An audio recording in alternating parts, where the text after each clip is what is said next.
Good afternoon, ladies and gentlemen, and welcome to the 16th Annual Earl Lloyd Sports Legacy Symposium presented by the Hyde Family Foundation.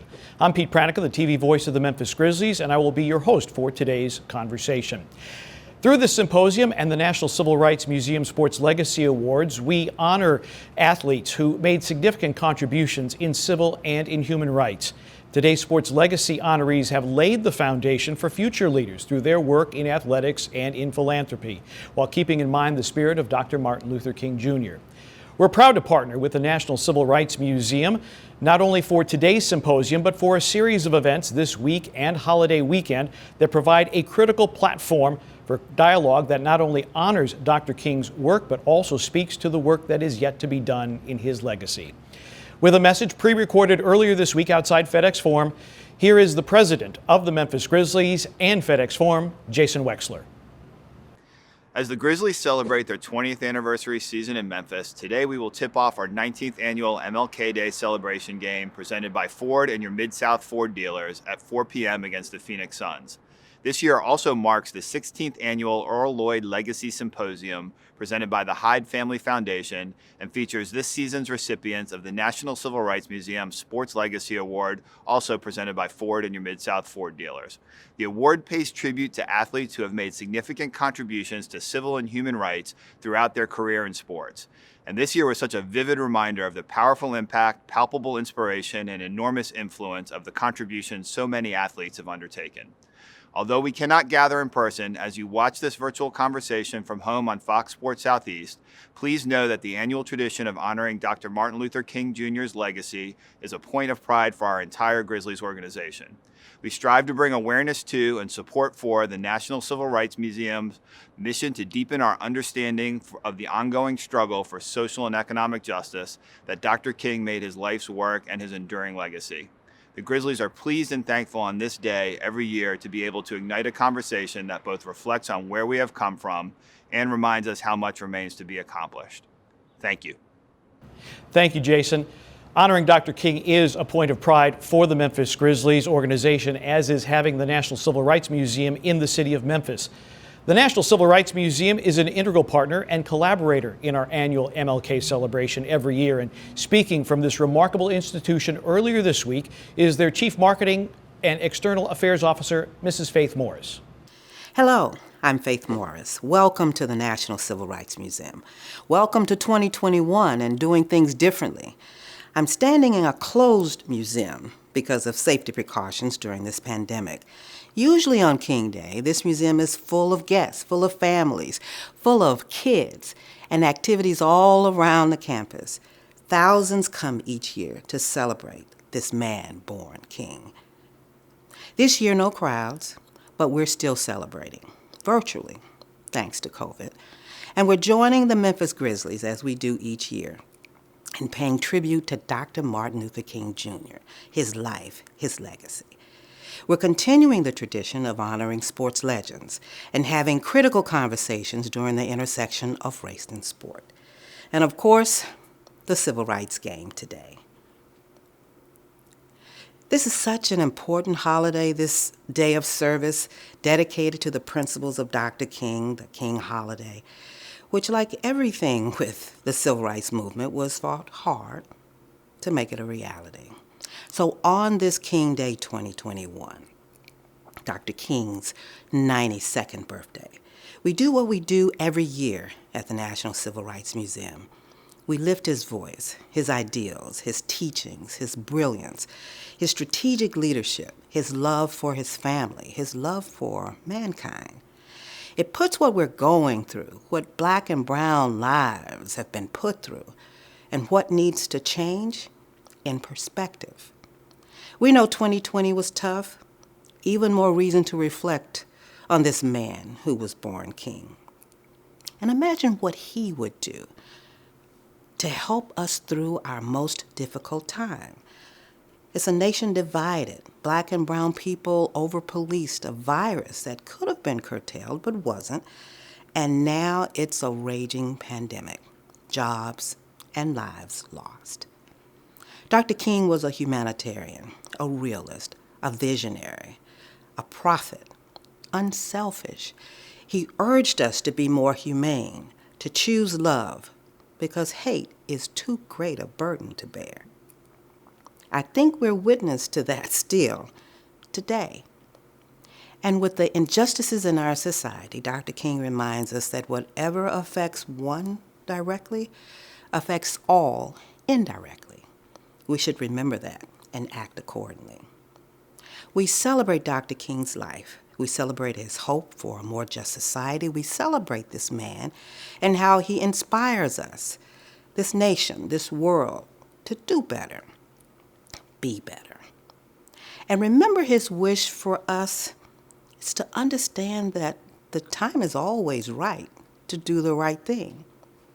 Honestly, there is an MLK quote, a speech, a book, a prayer, or a historical event that still applies, that's still relevant in addressing our issues today. This man born king. We've got a lot of work to do. Happy day of service. Happy birthday, Dr. King. Thank you, Faith. I'm glad to have you as part of the program. Our conversation of the 16th Annual Earl Lloyd Sports Legacy Symposium will continue in a moment. Welcome back to the Earl Lloyd Sports Legacy Symposium presented by the Hyde Family Foundation. Now let's meet our Sports Legacy Award honorees for this year. Our first recipient is Ray Allen. He played in the NBA for 18 seasons and was inducted into the Naismith Memorial Basketball Hall of Fame in 2018. He's a two-time NBA champion, a 10-time NBA All-Star, and the league's all-time leading three-point shooter. He's always made as big of an impact off the court as he has on it, including starring in Spike Lee's critically acclaimed film, He Got Game, in 1998. Ray launched the Ray of Hope Foundation in 1997, which assists with sports-related and community-based programs and provides avenues of opportunity through which our youth can hope to realize their full potential. Let's welcome Ray Allen. Our second recipient is Neca Agumake, a WNBA champion and the 2016 WNBA MVP. She was the first overall pick by the Los Angeles Sparks in the 2012 WNBA draft. Nneka is a proud first-generation Nigerian American and Texas native. She's regarded as the ultimate role model, an advocate for health, wellness, equality, and opportunity, currently serving as president of the WNBA Players Union and leading that group in its high-profile renegotiation of the WNBA's collective bargaining agreement. She's a five-time WNBA All-Star, three-time All-WNBA selection, three-time All-Defensive WNBA selection, and was the 2012 WNBA Rookie of the Year. Please welcome Neca Agumake. And our third recipient is Kenny Smith, a native of Queens. He began his basketball career at Archbishop Molloy High School, where he earned McDonald's All-American status before playing for the legendary head coach Dean Smith at the University of North Carolina, where Kenny also earned All-American honors. Drafted by the Sacramento Kings, he played for another Sports Legacy Award winner, the great Bill Russell. Kenny went on to win 2 NBA titles with the Houston Rockets and is now one of the most respected basketball commentators anywhere as part of the Emmy Award-winning Inside the NBA on TNT. His participation in the Aim High Foundation helps keep children off the streets and off drugs through participation in basketball and academics. Please welcome Kenny the Jet Smith. Well, and a welcome to you all, and we're going to begin this conversation. And every year we have this symposium, and I always like to ask the award winners, when did you first learn about Dr. King? How did you learn about Dr. King, and what stood out to you about his philosophies? I'm going to start with you, Ray. Well, thank you for having me. Truly an honor to be here on this panel and speaking with each and every one of you today. Everything that I've done in my life, I've tried to model after Dr. King. Just thinking about everything, every struggle that he's gone through, him personally, and it almost seemed like he was putting everything on his back. He was so selfless in his pursuit to achieve equality for all people. I have to say that as a young person, for as far back as I can remember, in middle school, just on Martin Luther King Day, just being taught through Black History Month all the things that he dealt with, and it gave me the pride in knowing that somebody fought for me, somebody that I did not know, somebody who was no longer living. I didn't understand at the time as a young person why there was so much vitriol towards him. Obviously, now as a man in the world that we live in today, things seem to stand out even a lot more. They did. One thing that Martin Luther King said is that if it's something so important, it can not be accomplished in a lifetime. And you think about what he was marching for in his lifetime, and we're still dealing with these same issues today. Nneka? Yes, thanks for having me as well. It's truly an honor, especially to be in the company of the likes of Ray and Kenny. You know, I grew up watching and listening to both of them, and to kind of find myself in this position, especially as we are interwoven into the history of civil rights and Dr. King's legacy. It's quite an honor. I'd have to say that as early as elementary age was when I was first introduced to the legacy of Dr. King. And quite frankly, as I was learning about him in class, I was overwhelmed with sadness when I had learned that he had died. You know, as a young kid, you're hearing about someone who's so heroic and someone who affected so much change that we see today and that we continue to fight for today. And as a child, comprehending that someone so great was taken away. And I think that as I grew older, I understood more about why and how what he was about and what he preached is something that we all wanted to live forward and move forward with.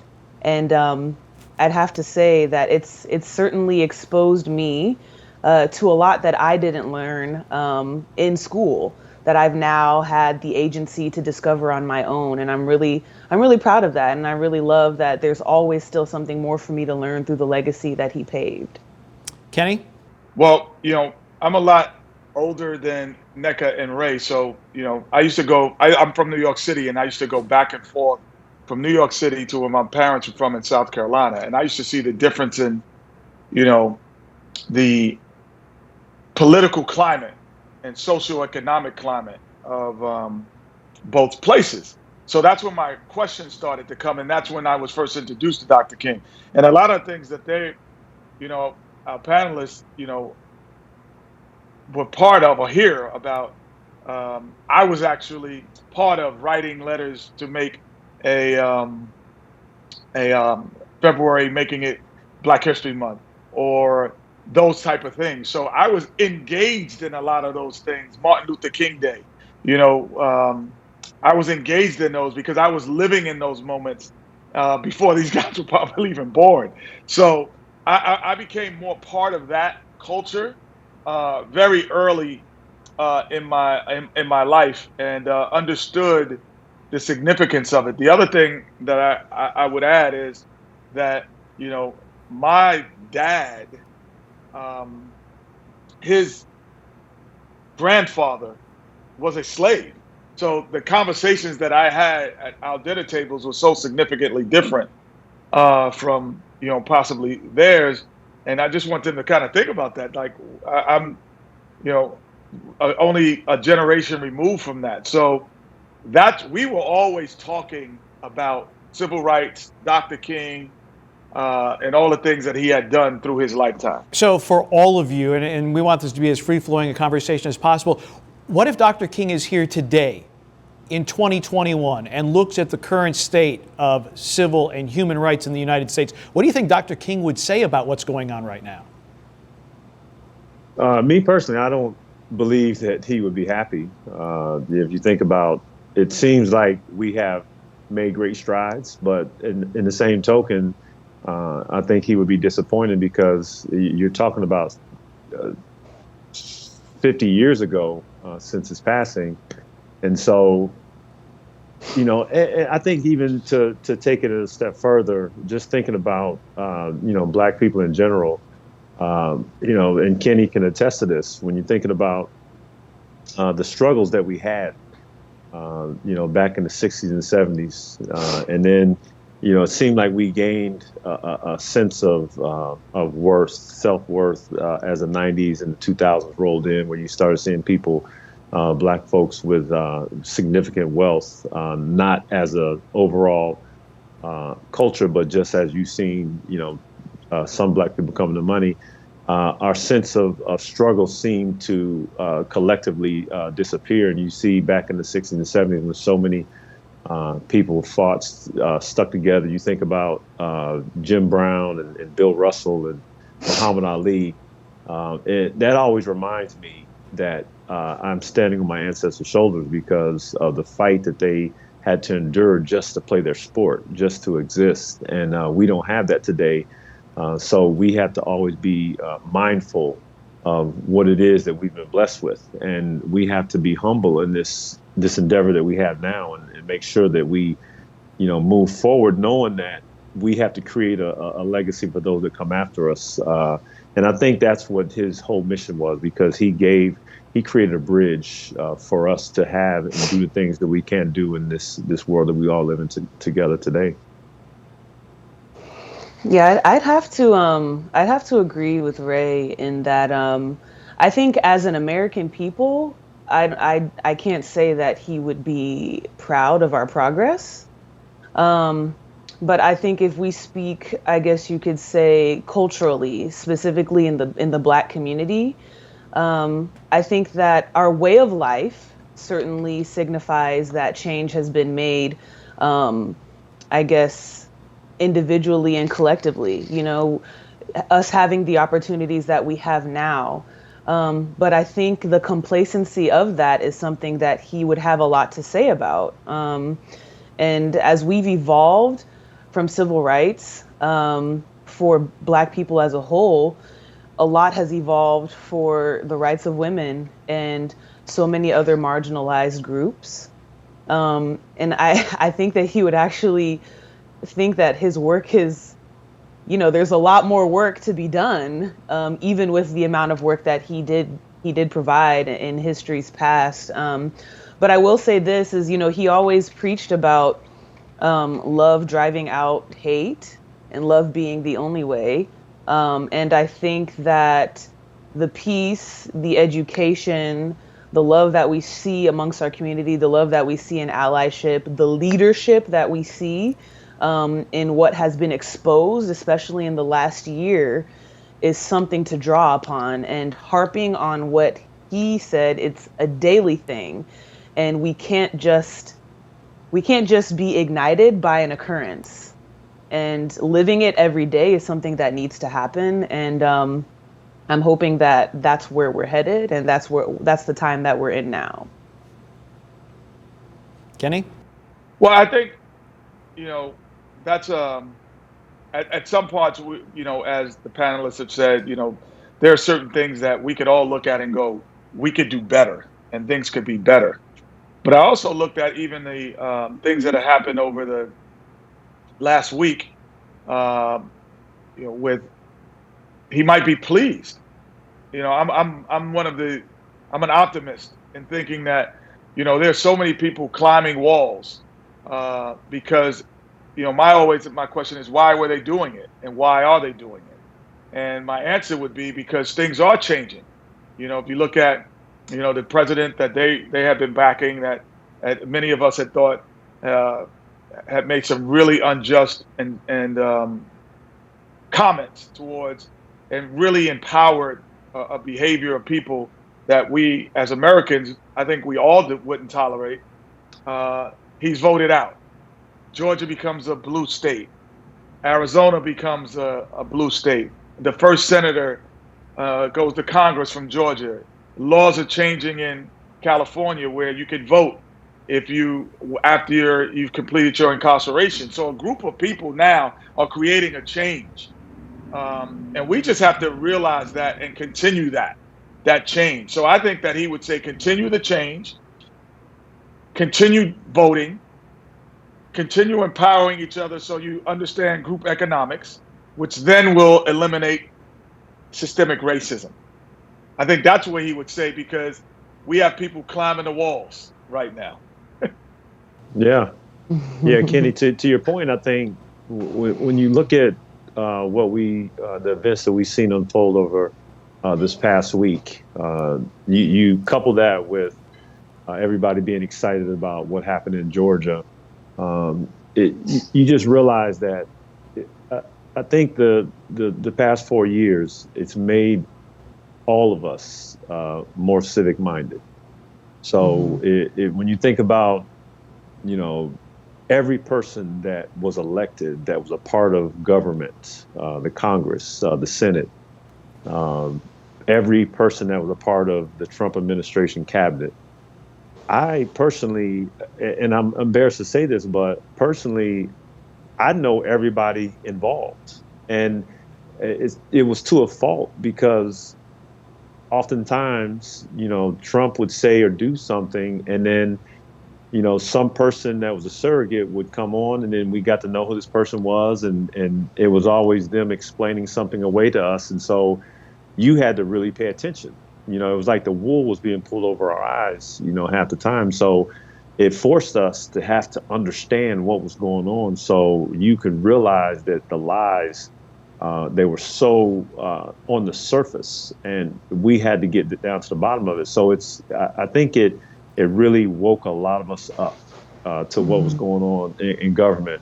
And, now we have to stay awake, because even though now we're about to have a new president, it's still, we don't then go back to, whatever hole that we were hiding in civically.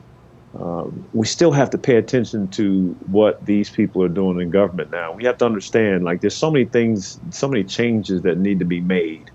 And you don't have to be a senator or someone elected in your local government or somebody with a voice, because you see now with social media, we have so many influencers that are people you don't know. You look on social media, you see people who have 1 million followers, and it's somebody you completely do not know. And what we have to do is get people to engage more. People will, I go across social media and I see, so many, popular pages, and then you look at their posts, and it's fascinating to me how, when you look at what they've posted over this past week, nothing about what happened in the Capitol the day before yesterday. Just constantly posting whatever goes on, whatever they care about, working out, whatever's happening. And that's all good to post that stuff. And some people aren't, political, but this thing mattered.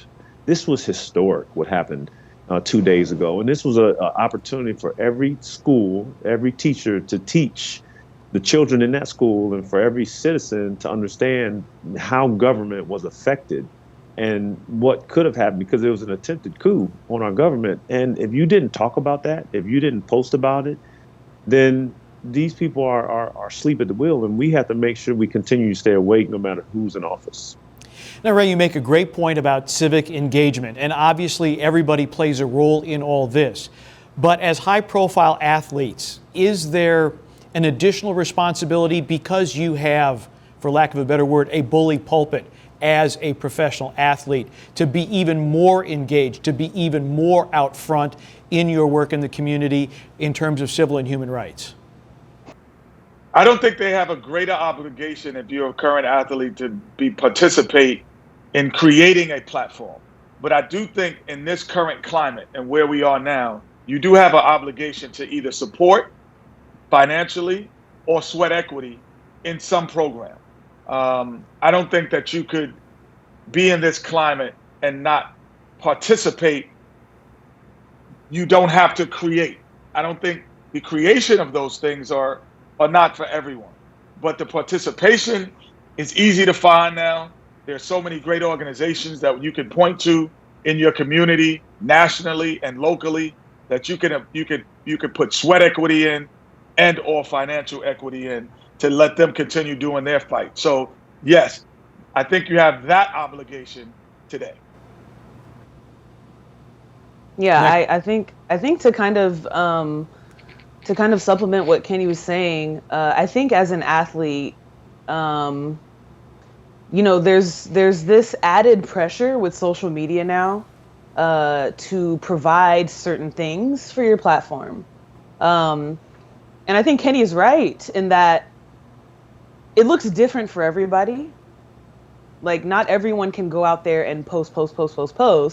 I think that contribution looks different for everybody. And that contribution itself, however it looks for you, is most certainly an obligation. And it's specifically an obligation for people who have the means, who have the resources, who have the eyes on them, who have the following, you know? I think Ray made an excellent point, and that's exactly what I was feeling when, you know, what happened 2 days ago happened. I'm looking at, first of all, it's already hard to be on social media, especially since the murder of George Floyd. But now you have these historical things happening, and it doesn't change anyone's feed.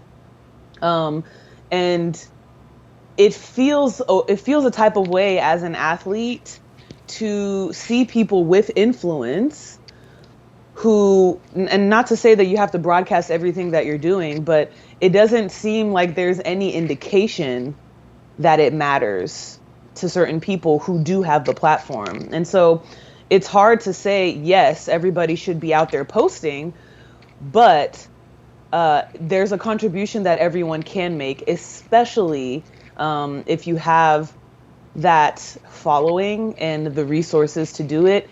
And most notably, as athletes, we cannot ever ignore the fact that we are citizens too, especially those that are marginalized, that are Black and women, and of other marginalized categories. And I think that ignoring that is a complete detriment to society and a disservice to the title that you hold and to the platform that you're able to mobilize. I'd like to, oh, go ahead, Ray. I was going to say, and add on to what Nneka was saying, we all have these entities that surround us. You know, when you're talking about, you know, foundations and your families and, you know, the schools that you come from. So we have a great collective audience. And oftentimes, if we're playing a basketball game, we'll put out information, we'll give tickets away. We tend to want to inform people about what's going on in our life. And we can only help people by just adding on to some bit of, hey, make sure you go out and vote, because they are going to listen to us. Right. We can make people, encourage them to be better, because you say, hey, I just ran 2 miles. You guys don't give up on yourselves, you know, stay focused. And people, you know, they buy into that because it's what they feel, what they need, because they seen us do something gritty and fight, and they saw us in the pit one day, and then the next day they see us hoisting the trophy, and they're like, I want to be like him, or I want to be like her, because they've encouraged me. So we do have that responsibility. And like Kenny said, it's not for everybody, but it doesn't hurt to just push information into people's eyes so they can be able to do the right thing. Because let's face it, if we sign a deal with a phone company or you know, with a drink, we're gonna push things in front of our the people who follow us, because we want them to see what we're doing, what we're part of, and what we're eating, and it may or may not be good for them, but we're still going to give them that information. So why not be civic minded at the same time? I get it, everybody's politics are so personal, but when you think about politics, and this is, I think, the most important thing about politics, is as much as it's something, it's government, and everybody has their own views and their stances, but it's about how we live better and how we live better together.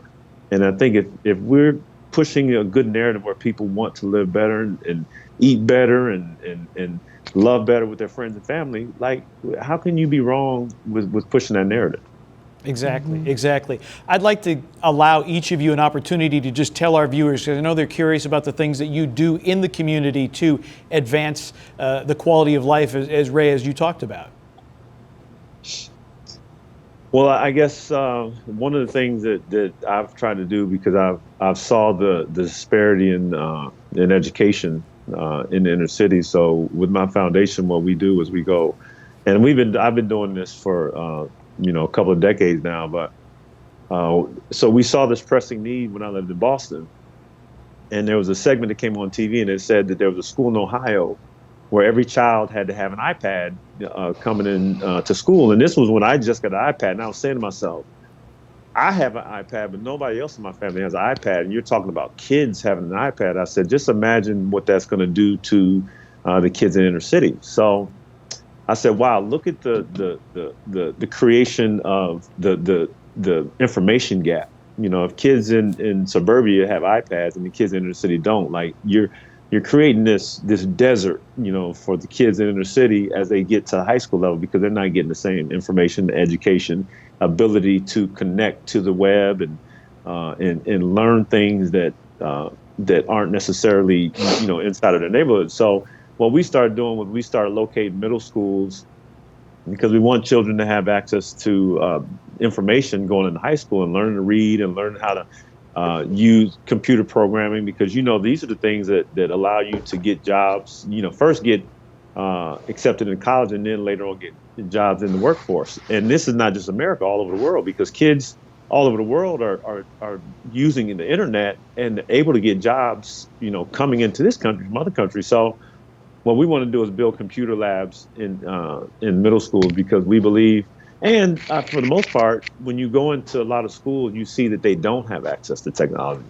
You see that they don't have, computers that work, and children don't have internet access at home. So how do we give it to them at school? Because the government has failed us, because education, when we think about all the issues that we have around this country, countless issues, education is the center point. Like, if you educate the people and invest in education at a young age, like, a lot of these issues go away when you talk about crime, obesity, teen pregnancy, illiteracy, all, you know, the list goes on. But if you put education in the center of it, you cut a huge chunk off into that deficit that we're all facing, and then we build better people, stronger people.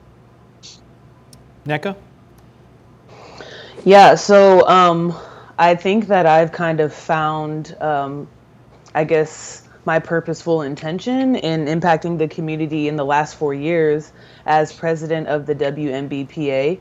For the longest, it's been a job that a lot of people don't really want. But my predecessors certainly, I guess, encouraged me to take the role, of which I didn't feel like I was prepared for. And I've experienced a lot of growth in this position. Most recently, you know, we've truly learned as a group of women how to educate ourselves, how to mobilize, how to declare our value in ways that serve as an example to the communities that follow us and the communities that don't know us. And so with that, we've been able to partner with Rock the Vote. We've been able to have a board of advocates with the WMBPA that includes Stacey Abrams. We've been able to negotiate a collective bargaining agreement in which hadn't been done before, that almost doubled our salary. And most notably, I'm very proud to say this, we were able to have conversations with Reverend Warnock, now Senator Warnock, when he was at a 9% polling. And we were able to use what we know best, unifying, organizing, and mobilizing, to figure out how we could use the season in which we dedicated to say her name and on behalf of Breonna Taylor to show just how important it is for our communities to link together, to educate ourselves, to have uncomfortable conversations, to make space for the voices that don't normally have space, in an effort to uplift everyone. Because when you uplift the most marginalized person, everybody moves up. And so when we were able to do that in our 2020 season, we were able to register a lot of our players to vote and educate our fans about voting. And we were able to impact a Senate race. And that's something that we've kind of been relishing in the last couple of days, to be honest.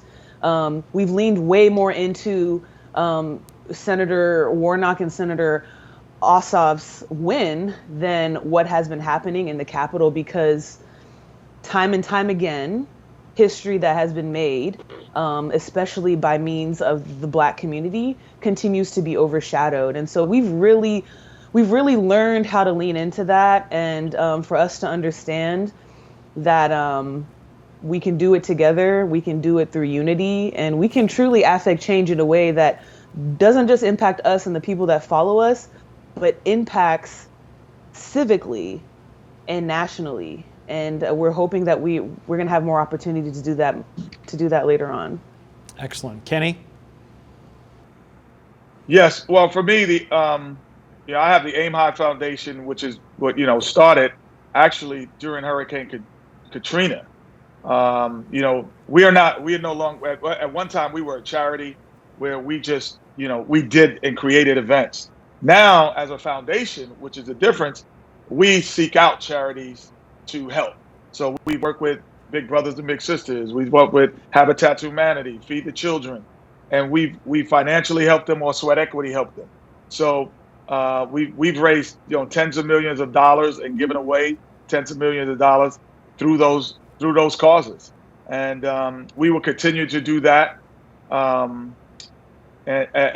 this time, I think that's important. Also, for me, knowing what the social economic background and how important it is to vote. I partnered with Robert F. Smith, who is, I believe I think he's the richest African American in America, along with Dion Taylor, and we partnered and created and I was involved with Be Woke and Vote. It's a voting campaign way before it was fashionable to have. He said you should vote because we just understood the power of voting and what that does. And so, I will continue to do those things, continue to have those programs, and continue to, guide people in the knowledge that I get and just pass it on. We've talked about the events in the Capitol a little bit. We've mentioned Breonna Taylor. The Jacob Blake shooting happened while the NBA was playing in the bubble. Kenny, I know you had a very, very strong reaction to this when you were on the set of Inside the NBA. Ray, you played in Milwaukee. You know that area. When these types of things happen, what are the conversations that athletes, people of color, have among themselves when they're trying to figure out, okay, what is the next step? The Bucks were trying to figure out, do we play this game or do we postpone it because of this horrible thing that happened? What are those types of conversations like when something like that happens?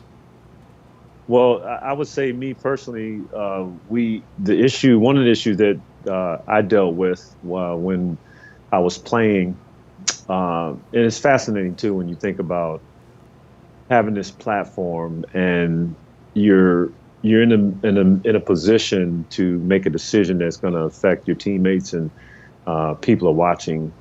It was the issue with Donald Sterling, the controversy surrounding him. And I remember we were playing in Charlotte, and I was with the Miami Heat at the time. And I came in the locker room, and I was really fired up. I was angry. I was really fired up, and I said, how do we work in a league where we have owners that feel this way about us, that think this way about us, that they don't value who we are? We need to take a stand, and we need to make sure that we take a stand right now, because we can't be about money. We can't look as though money is all we care about, because again, as I said earlier, you have to think about where we come from. You have to think about the sacrifices that people like us in our shoes a long time ago made for us to be in this position. So it requires leadership. It requires somebody to say, listen, I'm willing to fall on the sword for this. I just need you guys to stand with me. I'll do all the talking. I'll make sure that you guys have all the information that we need. And Nneka, kudos to you. I know it must have been such a tough situation when you got thrust into the situation of being president of the WNBA, because you're thinking, I'm so underqualified for this position. But even when we drive, we're underqualified. When we get drafted, we're so underqualified. But everything is always about learning on the job. And so they believed in you, they trusted in you, they saw something in you that said you are the person that's going to lead us. And that is a special privilege, when people see you. Sometimes we don't see ourselves, and it's important for us to make sure that we look around us and we're leaders. We can't just discount that fact. And so for these young men that had to deal with the situation, how you go about it is not going to be easy. Everybody's going to choose their own route.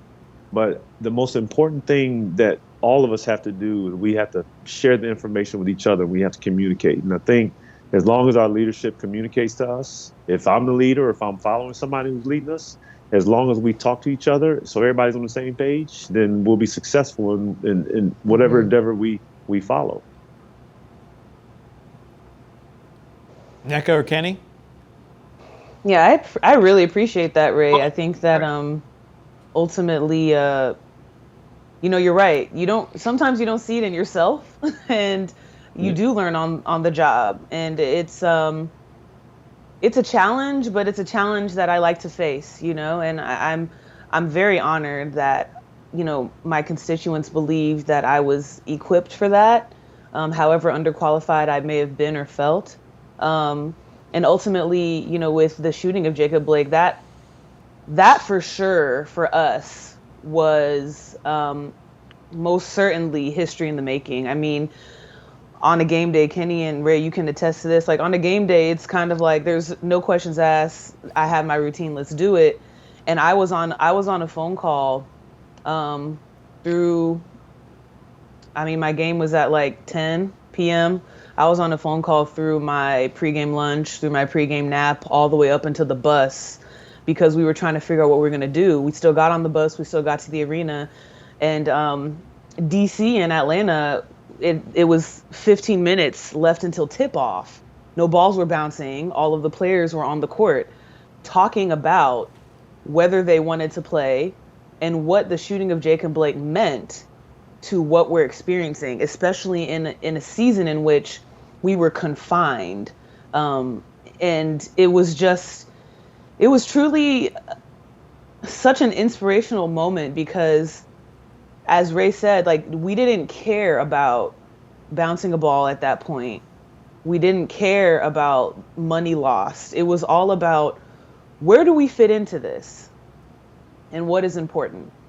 And to be a part of that was truly remarkable and a day that I'll never forget. And what came of it was us being able to take a beat, acknowledge what we came to that season for. We dedicated it to say her name. And while we're dedicating a season to a woman who is experiencing what Black women face every day, sexism and racism, who doesn't even have justice in death, to now experiencing yet another shooting while we're in a bubble and trying to figure out how we can use our voices to bring meaning to this moment, while also managing the pressures of what the world had on all of us in 2020. And for us to take that moment to convene, to really honor lives lost, to honor lives that are here, to honor our voices, and to, I guess, amplify the meaning that we came into the bubble with.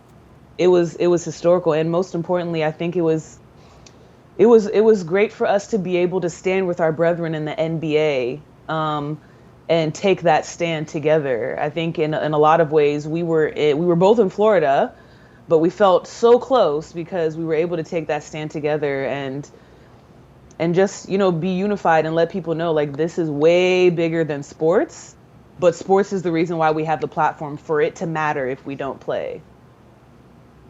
And Kenny, obviously, that night you said, as a Black man and as a former player, I think it's best for me just tonight be here tonight, and you left the set. Your emotions as you went through thinking about what you were going to do. Well, it was honestly something that I didn't plan on doing initially. It was spontaneous, but it was thought out, if there's a way to put it. Meaning, I knew that there was this overturn and this undercurrent and this vibration that was happening nationally and around the world. And I wanted to participate in that in some way. And then I went to the studio, and everything, I went there, I drove, the security guard greeted me the same way. Our director greeted me the same way. We handed me what the thing was going to be in our television itinerary was going to be the same way. And I just stopped and I said, today can't be the same. Everything can't feel the same. And I felt that I no longer wanted to be a talking head about it. I wanted to join the march. And so I decided right then and there that I would not participate that night.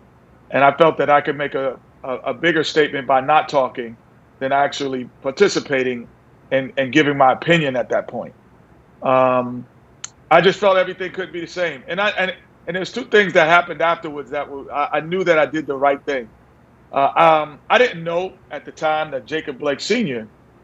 and I had a mutual friend. And so they called me right afterwards, and he was crying, saying how he felt empowered by what I had done for his son.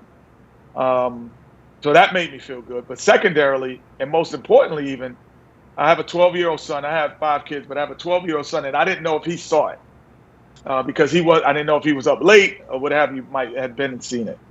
And so I FaceTime him, and as soon as I FaceTime him, all he was doing was this. He was clapping. And so I knew that he understood the moment at 12 years old. And he was like, I'm proud of you. And he had his friend with him, and he said, oh, and his name was Jake. And he's like, Jake is here. And he's like, Mr. Smith, way to go. And the great thing about that whole scenario is Jake is not African American. And he understood it. And he thought it was empowering. And he thought it was the right thing to do at 12. So there's a generation of like-minded youth that understand the importance of being on the right side of right. Well, Kenny, you make a great point. We don't want it to be just the way it's always been. You said earlier that you are an optimist. Are you optimistic that this is going to progress in a positive way and we are going to be able to make these steps and have a more just world and, for lack of a better phrase, a more colorblind world? Well, I really believe that, the movement that has to happen is internal. And that's an internal feeling that has to start first. I live in California, Los Angeles, very sunny here. I very rarely think about people in Oregon where it rains a lot, or in London where it rains a lot. I don't need an umbrella. So until the people who have umbrellas, don't have umbrellas rather, think about people who need umbrellas, that is people of brown and black communities, things won't change. You have to think about others other than yourself, even though you're not being affected. And you have to realize, as which I see a lot of people are saying, I've been on the wrong train and the wrong track for a long time, and I didn't even realize it. That's an internal change, which then lets you realize the systematic things that are in place that have been hindering them for years and for decades and for lifetimes. So I think that is the most important thing, is the people who are not affected feel the change. How do we take these conversations, put them into action? We only have a few minutes left. So, Ray, I'm going to start with you. Concrete steps. What can we do so that it's not the same day after day and that we actually advance the cause? That is a difficult question. I think it's something we've been trying to figure out for many years now. Like I said earlier, civically, people are very aware and paying attention. The conversation has to continue to happen. We certainly got to put more diverse candidates in positions of power so we can march into those offices. We talked about Black Lives Matter. And for people, it's one thing for people to say Black Lives Matter, but when you show me that Black Lives Matter is when you show me financially you made a commitment into these communities. You show me that you're going to build up schools in these communities and fix water systems and make sure that the wage gap is shrunk and that women have a seat at the table in corporate America. Those types of things we have to continue to push for, and we got to have the conversation. We have to continue to call it out when we see that there's a disparity in any job, in any corporation around this country. Nneka? I think that I think athletes can certainly attest to this, and in the same way that that the NBA had to deal with Dalton Sterling, in the same way that we were dealing with the owner of Atlanta Dream. It's it's interesting to me that what needs to happen next is always asked of the oppressed community, because we continue to do and to say what needs to happen. And so I think it starts with accountability of those who have the agency more than those who do not. So I think that holding yourself accountable individually and ultimately collectively in this America that we all live in but have certainly polarized experiences in is something that has to happen. The perspective can't change without the accountability. And then the perspective is mobilized through education and dispelling of ignorance. And I think that's something that we've realized in the WNBA, educating ourselves about things that we don't know about. And instead of becoming divisive and defensive, understanding that I don't know has way more power than having an argument in which there's no basis of any claims that you're making. And also making space for these uncomfortable conversations, because they're only uncomfortable because you're looking at yourself in the mirror and you're faced with what needs to be dealt with and what your responsibility is on this side of history. And so, we can talk about policies, we can talk about litigation and systems, but it starts with the accountability and the changing of perspective, and however that looks for you is what needs to happen. Kenny, you get the last word, but you are up against the shot clock. Well, I think if you want to put something concrete into situations, I think, I think everything that everyone has said so far is accurate. But I also believe that if you say in concrete, it really started the awareness with police relations with civic people of brown and black, color of brown and black. So I think the hardest thing is, I think we should have an independent service or prosecutors that prosecute police officers. Right now, prosecutors that work with police officers on a daily basis use them as expert witnesses. They're the ones who have to prosecute them. That's like refereeing the game you play. That's a very difficult and we've seen impossible mission to really to happen. So I think there should be an independent prosecution team that directly deals with that. I think that would be a big change. I think as an NBA family, there's certain things that we could help possibly fund that to, make that happen. So I think that would be one. And then empowering good officers. How do you do that? If there's no ride with me and this goes wrong. So meaning if your partner does something wrong, then you have the same thought process and you have the same things that can happen to you if he does something wrong, which would mean if the same way if a civilian is in a car and someone's doing something illegal, then the other person with them, they can stand trial with him. You can't just be an innocent bystander in that moment. And as someone that we look at, I think that would empower our police officers to say, yo, listen, I want to go home tonight. I'm not doing that. Or they would not let that behavior happen without being reported. And so you have to empower good cops, and you have to, if you want concrete things, and you have police officers, empower them, the good ones, and then also have an independent board that prosecutes police officers who are corrupt. Have to cut it off now. Great conversation. Thank you to Ray, Nneka, and Kenny. I'd also like to take this opportunity to thank Terry Lee Freeman, the president of the National Civil Rights Museum, for guiding the museum that takes one of the greatest tragedies in American history and turns it into some very powerful lessons. She is leaving the museum in February and going to the Reginald F. Lewis Museum of Maryland African American History and Culture in Baltimore. The Grizzlies, Terry, we are going to miss you tremendously, and we appreciate all your contributions. We hope that you carry the lessons of this conversation back to your family and friends and continue the conversation. Meanwhile, stay tuned because the Grizzlies are getting ready to take on the Phoenix Suns. Right now, it's on to Grizzlies Live on Fox Sports Southeast.